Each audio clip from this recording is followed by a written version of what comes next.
Welcome to Community Connections with Children's Services Council of St. Lucie County. I am just one of your hosts, Sean Boyle, with me is Ashley Mock. And welcome to the half-hour weekly radio program, but thanks to a wonderful partnership with WLX TV, we are also a monthly television program where we bring our excited. Are you excited? Yes. I'm excited. I'm always excited. Right. It's Christmas. It's our Christmas show. It is our Christmas show. Look, we have a tree behind us. It's festive here. I love it. It's very festive. But if you're a first-time listener or a first-time viewer, what we do on this radio and TV program is we talk about what resources and ways for you to get involved with you and your family in St. Lucie County. Now, we at the Children's Services Council, above being a radio show host and television host occasionally, we do 5 things for our community. And those 5 things are: 1, make sure every baby's a healthy baby; 2, stop child abuse before it happens; 3, keep kids off the street; 4, keep them in school; and 5, keep them off drugs, alcohol, and other risky behaviors by offering programs and resources for all families in our community. I was counting along with you. You did a good job. I do too, otherwise I get lost. You got all 5. That was good. There's a couple different ways, in addition to this show, that you can learn more about those priority areas that Sean talked about. And one of them is on our website, which is www.cscslc.org. We have a list of all of our programs there, along with a community calendar and lots of success stories about families who have participated in those programs. We also have a printed guide of our, I see you brought one today. I love it. But we do have printed guides of all of our programs that you can get copies of. If you have a business or a church or somewhere that you'd like us to deliver some of these, we can get those dropped off to you as well. These actually have been newly updated. We did have a couple of new programs that we had. You didn't get the new one. I didn't bring the new one. I'll give you a pass. That's okay. We do have new ones that we can get dropped off to you. Just give us a call at the office and we will arrange to have some brought to you. And if you're like Sean, Ashley, it's modern society now. We don't need paper. We are a paperless society. We have an app. So if you don't want to carry this heavy 2-page guide around, you can download the app. If you go to the App Store, whether it be iTunes, Apple, or Android, just look up Children's Services Council. All this information, all these resources can be easily accessible on your phone. It's pretty cool. It's very cool. I play around with the app from time to time. And we encourage everybody to download the app because the whole purpose of the show, whether it be, a neighbor, a congregation member, or a coworker, at some point, somebody's going to be sitting around the water cooler just having a conversation, saying something like, I need to find a place for my child to go after school, or I need health insurance for my child. You can say, hey, I listen and or watch this wonderful television program. I downloaded the app. I can look it up, and you can connect your loved ones, family, people to the resources in the community. Right there on your phone. It's the whole purpose of our show. Easy. We're also on Facebook, and we share a lot of information on our Facebook page about events that are coming up, fun things to do in the community. Sometimes it's just an inspirational or funny message that we feel might connect with parents. So Facebook is another really good way to get to us. We've actually, in the last year or so, I feel like more connections have happened through Facebook. People ask questions a lot through Facebook or are looking for a program, and we're able to message them and kind of answer questions. So if you have any questions like that, please follow us on Facebook and you can get to us there. It's really easy. Go on Facebook, because you're on Facebook, because that's how you find out what all your high school friends are doing. Go on Facebook, look up Children's Services Council, make sure you put in the St. Lucie County, because there are other Children's Services Councils. We like them. But we love the St. Lucie one, because that's where we work. And also, if you're watching this video or listening to it on the radio and you're like, what do these people look like? If you're not watching the video, or you want to watch past episodes, you can, the TV station, WLX, actually has a Facebook page as well. Just look up WLX-TV. And actually, I'm glad you brought that up because we talked about this being our Christmas show. We're in the holiday season, and I don't know about your family, but my family gets a little nutty around the holidays. Come on, let's all be honest. Every family gets a little nutty. It's just variations in degrees. That's probably true. But there's a lot happening. We've got different schedules. The girls get out of school, then Ricky's still in school. So we kind of are all over the place. There's a lot going on. We have a vacation planned at the end of the month. All of that stuff can be a little stressful. In addition to, just my kids, at least I found, have really high expectations for the holidays, and when things don't go necessarily according to their plan, that becomes a little anxiety-inducing for them. So we had a really awesome guest last month on this TV show who talked about holiday stress, things that families can do to deal with that stress. I just, in that regard, wanted to remind people that you can go back and view past episodes of our show on YouTube because WLX is so awesome at putting them up there. So that show deals all about holiday stress and what families can do and how to work with kids through some of those things. So this might be a really good time to go back and revisit some of that stuff. I'm going to go watch it after this episode's over. And we do have to say WLX is great. The YouTube channel, I think they have past episodes 3-4 years ago. Man, we should compare. No, I do not want to see the natural age progression in those 3 to 4 years, but it is a wonderful resource. And we should say WLX TV, it's not just our show. They have several programs about what's happening, whether it be in regards to the St. Lucie school system, as well as just the general community. So by all means, check out their YouTube station, WLX-TV. Yes, yay.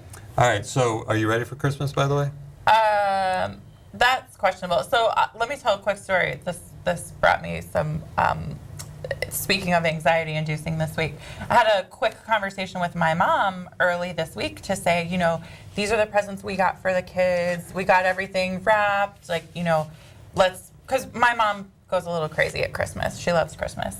And come to find out, we both bought my son multiple same presents. Like, she bought 6 gifts. But you have a little boy. And 2 of them were the same. You have a little boy, right? Yes. And he's how old? He's 4. So he's rough on stuff, right? So you got a backup. Right, yes. She did return one of the things that we both bought, but we did discuss keeping one as a backup when inevitably that toy will break. So you have young kids, I have older kids. So the challenge when they're older, just so you know, is because they don't, what do they want? What do you get them? Nothing. Or really expensive things. Yeah, which is not going to happen. So it's a very definite challenge.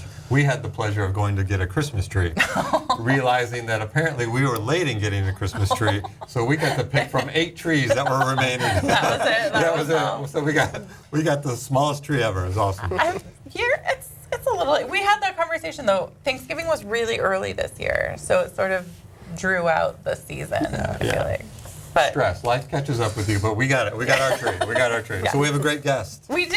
Plural. I'm really excited about these guests because while they both may be familiar to several of our viewers or listeners, these are sort of very new roles for them, and we get to see them a lot more now because they live in our house. And one of them, I don't know if you remember, we actually tried to talk into replacing me on the radio program because he's so good. I do remember that conversation, but. Lots of our guests are probably familiar with the Roundtable of St. Lucie County. We've talked at length about all of the great work that they do in our community, but one of their big initiatives is Kids at Hope. And anyone who has kids in school, I promise you, has heard the Kids at Hope pledge, has learned about what Kids at Hope means in their child's school. But Kids at Hope has 2 new peeps in their sort of realm. And we are lucky enough to have both of them with us today. So Kevin Singletary and Kim Reed are here from Kids at Hope. Yay! Yay. We don't have buttons to push. Can we totally refer to them as peeps now? Yeah. Because in the holidays, I think of peeps as those little marshmallow chickens. That's so awesome. Right. Yeah, that's Easter peeps. But no, Kevin and Kim have not been around that long at Kids at Hope. How long have you guys been there? A little over 2 months now. 2 months. Oh man! So this is new. This is very new. Breaking news. This is their debut. No pressure. But both of you have worked for other agencies that we work closely with. So very familiar with Kids at Hope and Children's Services Council and the work of the Roundtable. So have been working in our community for a long time. Not a long time. Just digging ourselves deeper and deeper in that hole. Calls you peeps, says you've been there a long time. No, it's all good. But, for anyone who maybe is just hearing about Kids at Hope or has heard about it but doesn't really understand what it is, can you give us kind of a quick overview of what St. Lucie County has a Kids at Hope community and what that really means? Do you draw straws? Yeah. Rock, paper, Right, scissors. that's what I was thinking. Well, I was like, first thing, it's not a program. And it's not, a lot of people tend to refer to it as the Kids at Hope program. It's not a program. It's a philosophical framework. And the framework is designed, as the pledge says, that all children are capable of success. So with that being said, if the community truly embraced that philosophical framework that all children are capable of success.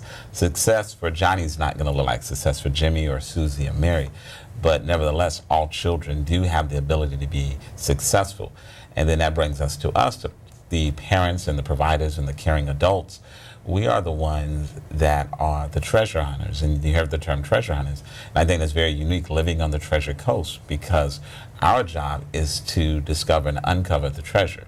One of the definitions for educators to bring out, and I think that's our responsibility as treasure hunters, as parents, as community activists, as just citizens of St. Lucie County, to help bring out what's inside of our children so that we could have the best community, and not just in the world, not just in America, but in the world. I like that. If I could add one thing that when we do trainings, we've started to do some trainings in the community. A lot of people are skeptical when they say all children are capable of success. All of them, Every single one. yeah, every single one. And really, the key word that we talk about is capable. They're all capable of success, and just really getting people to understand that and embrace that. It really is key. What we found so far. You know, I always, Kids of Hope has been around in our community for a few years, and I always use the example. If we don't assume that all children are capable of success, what are we saying? So if we're saying these children are capable of success, but these children are at risk, well, children have an ability to live up to our expectations. And if we assume they're at risk, they're going to live up to being at risk, right? Absolutely. So we have to say all children are capable of success, and what's the two words after that? No exceptions. No No exceptions, that's right. Well, and I like what you said, though, Kevin. Success is not the same for every child. So, even in, I think about the path that I took and the path that my brother took, very different, both, successful, so to speak, but what we're doing and how we got there is very different. So I like that that's sort of a conversation that we can have with people, because success is determined by the individual, not necessarily by the expectations we put on that child. True. If we want to go to Vero, you could take I-95 to get to Vero. You can take US 1 to get to Vero. You want to be adventurous, you go out to the ocean, get in a boat, and you can still get to Vero. But the point is, the objective is still get to Vero. So as you said, in life, everyone's going to take a different path. One of the things that, think about it, says kids at Hope. Hope is necessary for life, because if you have something to look forward to, and I think that's where you build the biggest thing. What does this child have to look forward to? So what we're charged to do is to help bring out the potential. Mm-hmm. See, everyone has potential. Dr. Miles Monroe said something, and I thought it was very powerful. He said, what is the richest place in the world? And a lot of people started Fort Knox and places where there's wealth. He said the richest place in the world is the graveyard. And he said, and people said, why? Because so many people died and never fulfilled their potential. So part of our mandate with Kids at Hope is to ensure that our children in our community fulfill their potential. Because see, there are books in the grave that were never written.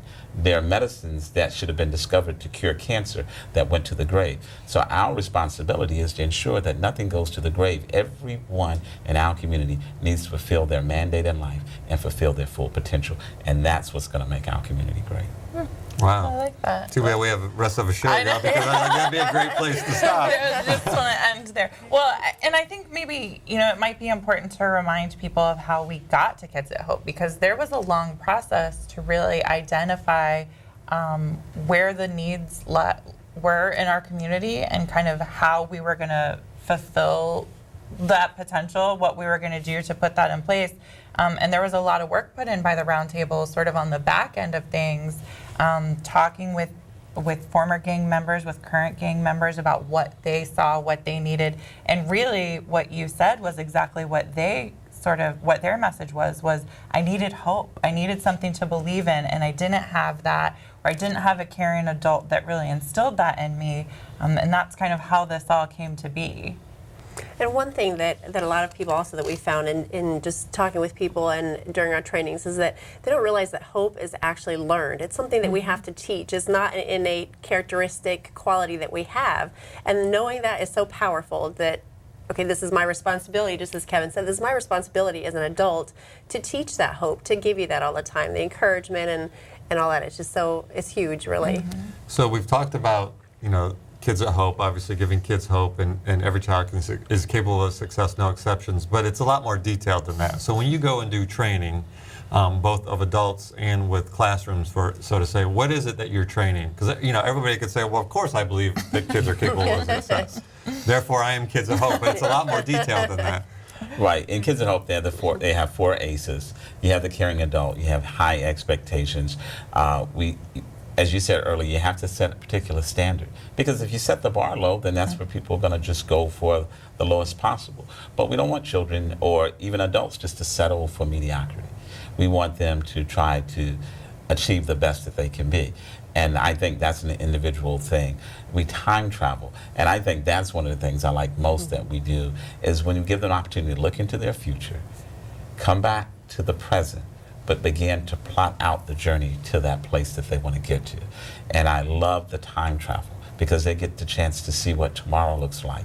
But you can bring it back to today, and then they begin to map what we were talking about earlier, whether I'm going to take 95, whether I'm going to take US 1, or whether I'm going to go via ocean, or I'm just going to get on a plane and go there.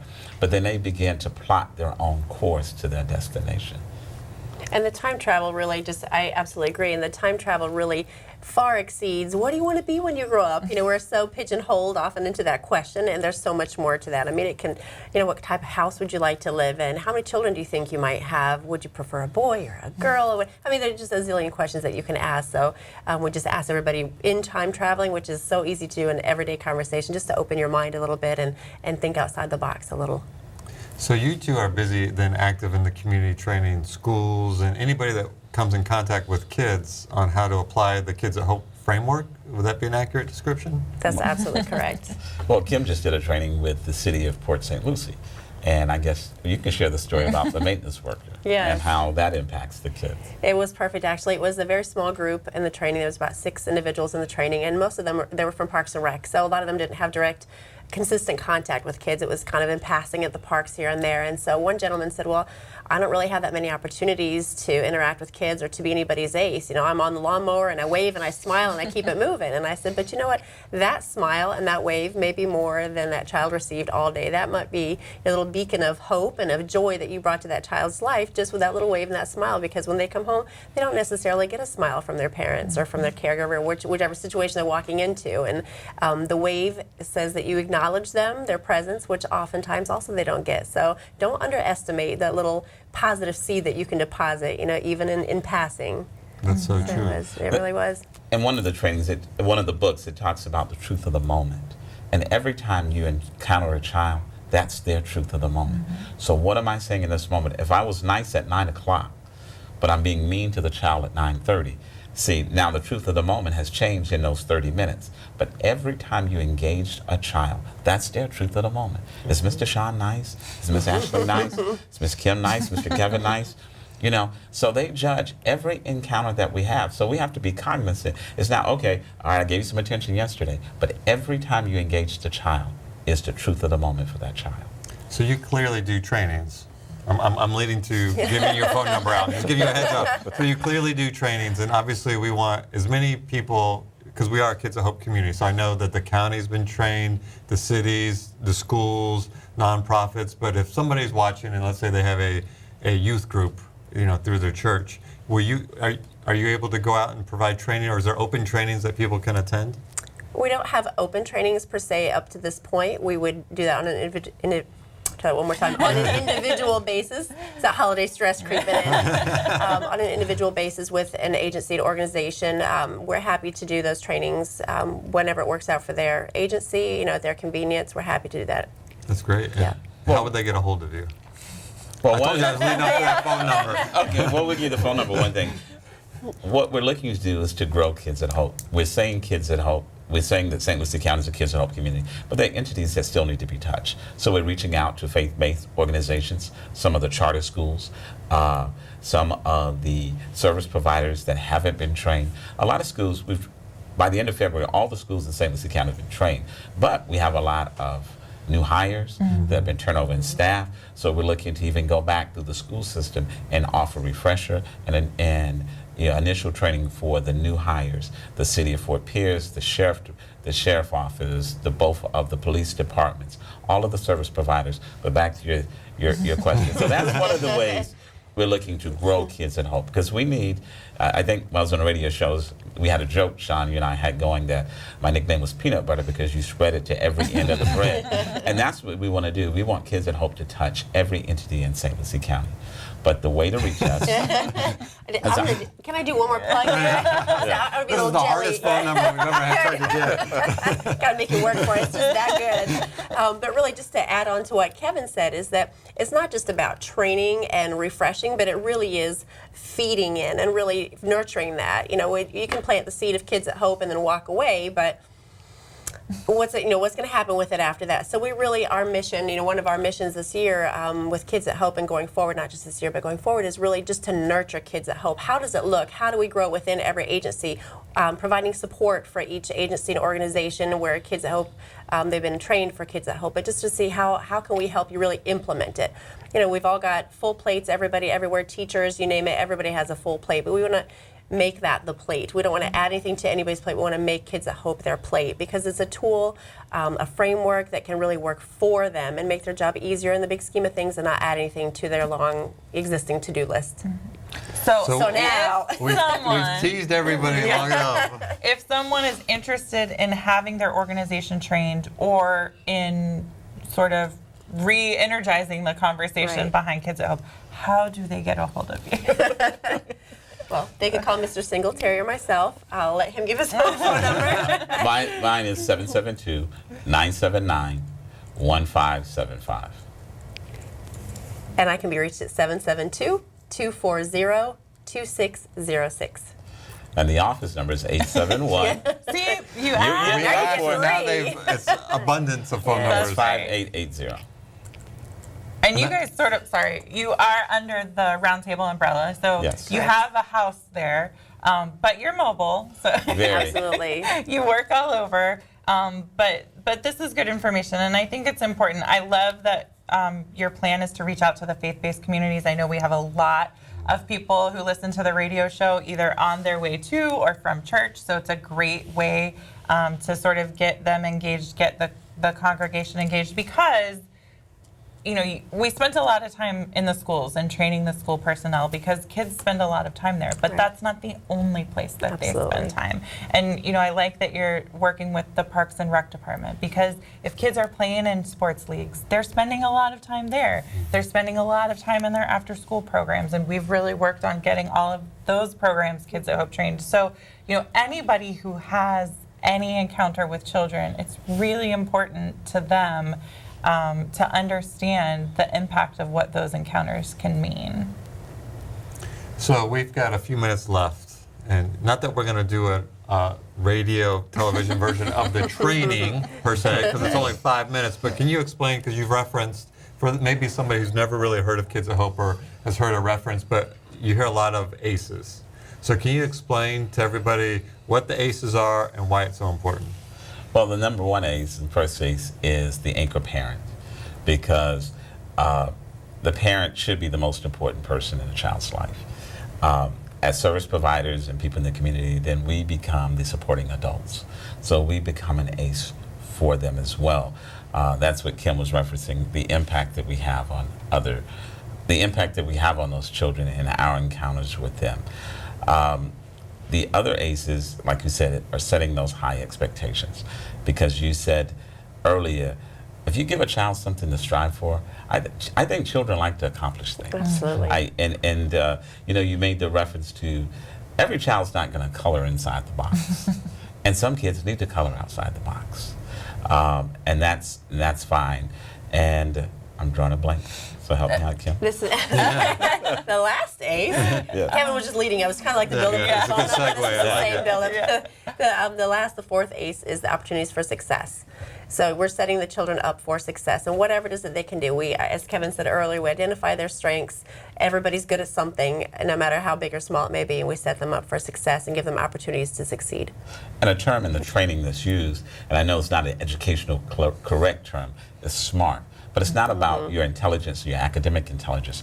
What the training says is smart is what you have that the world needs. Now, I love that. What you have, and a quick example I give is when I grew up in South Carolina, and I grew up in a rural area. So I grew up with 2 twins. And one twin did very well academically, the other struggled. But we're all the same age. They're 6 months older than me. But one really, like I said, struggled academically, but his gift was working with his hands. And today, very successful businessman, but his gift was his hands, not his ability to do algebra or geometry. So he has a good family, he's a homeowner, he pays his taxes, he's a productive citizen, he's a success. But he understood that his giftings was not with a pen, but working with his hands. So to me, he's always a success. And a treasure hunter probably discovered that and, Right. and promoted that and encouraged him. Exactly, because if you need something fixed, you can put it in front of him and he'll get it He fixed. figures it out. Now, you can ask me to assemble a shelf from these Christmas toys. That I'm one is of a those men challenge. that have parts left over. And my wife is like, why are there still parts in the box? I said, they an extra. Yeah, of course. Bonus Yeah, it doesn't part. need it. I really like, one of my favorite things about Kids at Hope is that the caring adults really work to identify talents, whatever that might be. And my mom and I have this joke that I got in trouble in kindergarten every single day for talking. Every day, my name was on the board for talking. And I went to school in the school that my mom worked in. So she knew from the teacher that what I was getting in trouble for. But that led to a job where all I do is talk to people. So I tease This her all the moment time. right here. Yeah. I tease her all the time that you should have known that that's what was gonna happen. I was showing you very young what my talent was, and so here we are. Right. That's actually one of the things. That's another example of the training. Again, the very small group that we had for the city of Port St. Lucie for Parks and Rec is that one of the gentlemen said, "Well, what about those mouthy kids? What about the lippy ones? And they do talk back to you. He was very adamant. He was in this. referencing you. Yeah. Well, he did mention Earl Ramsey. Yeah. So he alluded to that. And I said, well, let's look at how we can change mouthy and lippy and cocky to some positive things. So they're outspoken, they're courageous to talk back to adults. You just kind of flip in the corner a little bit. Assertive, absolutely. So we came up with a bunch of positive adjectives and just took a spin on that. And he said, I never thought. You could just see a little light bulb come on. I never thought of that. So does it make it easy in the moment? No, but you can capitalize on those again and cover those treasures. Just take the dust off and see the sparkle. And we would encourage everybody to call. I know you gave me 3 numbers. I'm going to give the main office number, right? Is that okay? To call the roundtable at 772-871-5880 to see how your agency or you can get involved with Kids at Hope. Because the work that you and I do at the Children's Services Council and the whole team is to work with develop programs and initiatives to better the outcomes of children. And we do a lot of we spend a lot of time doing research, right? And all the research says, it kind of almost all boils down to, if a child has somebody that cares about them and believes in them, they will be successful. And Kids at Hope provides that framework for everybody to be able to positively interact with our children. And as you say, find their talents, be that treasure hunter, whether it be the anchor parent, their mom or their dad, or whether it be the janitor that's riding around a lawnmower and taking a couple minutes to wave and say hi and maybe ask them a couple of questions. It can all make a difference to improving the outcomes and lives of children. Yep. So before we go, do you have anything else you want to add? Any upcoming events? And you guys are on the road. I see you guys. You got the little suitcase that rolls in and out. You guys are doing trainings all the time. Well, there is information on the Roundtable website, and I know that was shared, so people can stay up to date with you there. Absolutely. All right, we are out of time. We want to wish you a happy holiday and Merry Christmas, and thank you for listening and or watching. It's a weekly radio program every Sunday at 10 a.m. on WFLM and a monthly television show thanks to WLX TV. Remember, it's our children, our community, our future, especially over the holidays. We're all in this together. We'll see you next time.